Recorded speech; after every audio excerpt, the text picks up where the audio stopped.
Hi, this is Bill. So in this demo, I'll be showing you how you could basically organize your Finder windows into a single view. So basically, you may be coming from a Windows background like myself, where you're learning how to manage your Apple capabilities or features.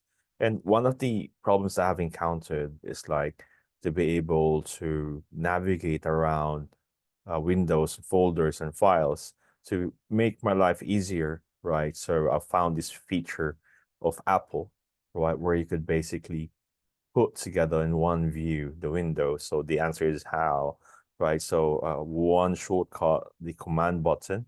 If you like command plus N, then you will be able to find or open other windows. So you could be navigating your documents folder, right, desktop, and so on, right? Depending on your purpose, you could have multiple files and folders open, right? So you need to navigate you stay in history and it becoming maybe a pain if you have got a few open, right? So Apple basically have this feature that you could just navigate into tabs by clicking going to window and you could merge all windows.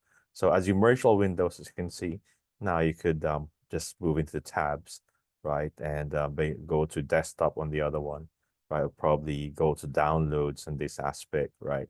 And as you go to the other, it's in the desktop and one is on the recent folder. So from here you could easily, right, probably copy, right? Copy this one, right? And go to the desktop and paste it here. And easily you will be able to have navigate or have full control of your files and folders. Right. So follow on for more. I'll give you more tips and tricks in Apple and hopefully I managed to help you out. Please like and subscribe and follow for more.